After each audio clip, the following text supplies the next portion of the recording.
Hello friend, good morning.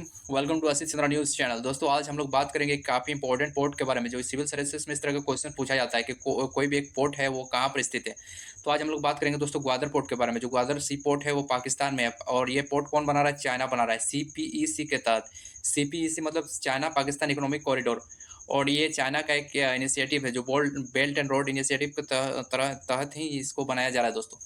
तो Gwadar port देखते हैं। ग्वादर पोर्ट आपका पाकिस्तान में है, और हम लोग भी ईरान में एक पोर्ट बना रहे हैं जिसको बोलते हैं चाबहार पोर्ट। तो चाबहार पोर्ट भी देखेंगे दोस्तों हम लोग। उसके बाद इसके जो नज़दीक में जो देश है ये सब काफ़ी इंपॉर्टेंट है, जैसे ओमान है, यूएई है, ये सब गल्फ, पर्शियन गल्फ है, ये सब से क्वेश्चन आता है।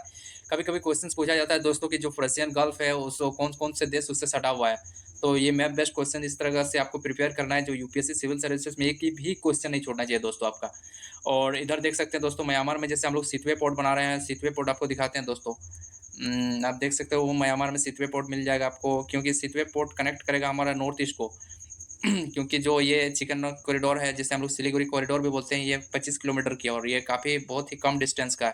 इसीलिए हम लोग चाहते हैं कभी भी चाइना अगर आ जाता है नज़दीक में, तो हम लोग इधर से भी एक अल्टरनेटिव रूट बना के रखें हैं दोस्तों, ताकि हम लोग भारत का जो कोलकाता से डायरेक्ट हम लोग जा सकते हैं सितवे पोर्ट के थ्रू। नॉर्थ ईस्ट में हम लोग इंटर कर सकते हैं। नॉर्थ ईस्ट आप देख सकते हैं, मिजोरम, मणिपुर, नागालैंड, ये सारे नॉर्थ ईस्टर्न स्टेट है, असम, मेघालय, और ये काफ़ी इंपॉर्टेंट स्टेट है दोस्तों। तो जैसे आज मणिपुर में अगर हिंसा हो रहा है तो कौन करा रहा है? म्यांमार से कई सारे कुकी चिन्स जो है वो करा रहा है। और कुकी चिन्स आ कहाँ से रहा है दोस्तों? वो सब चाइना के द्वारा फंडिंग किया जा रहा है। इसीलिए ये सब जानना बहुत ज़रूरी है दोस्तों, कि बॉर्डर, जो भी बॉर्डर स्टेट है उन सब के बारे में जानना ज़रूरी है, और स्टेट के नज़दीक में कौन सा देश सटा हुआ है।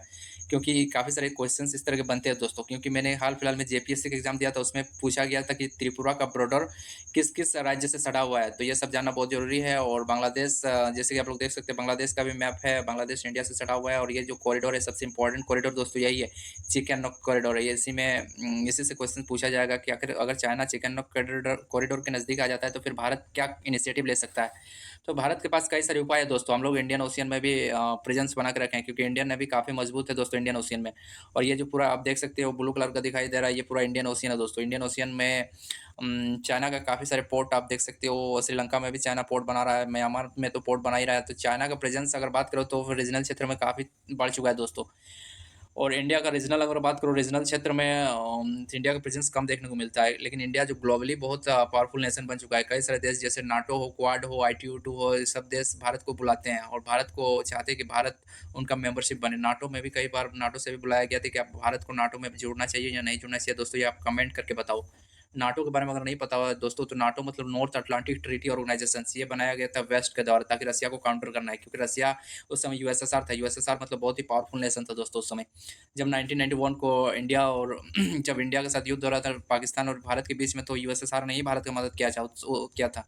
उस समय भारत का प्रधानमंत्री श्रीमती इंदिरा गांधी थी। इंदिरा गांधी ने यूएसएसआर से एक समझौता किया था, जिस समझौते के तहत यूएसएसआर ने कई सारी मिलिट्री भारत की तरफ भेजे थे, ताकि भारत की मदद किया जा सके। और उसी की मदद से हम युद्ध को जीते थे 1971 को, और 1971 को ही ये बांग्लादेश एक देश बना था दोस्तों। तो ये सब जानना बहुत ज़रूरी है यूपीएससी सिविल सर्विसेज के लिए। आप अगर स्टडी कर रहे हो तो नॉलेज इतना रखो कि क्वेश्चन देखते ही आप सॉल्व कर दो।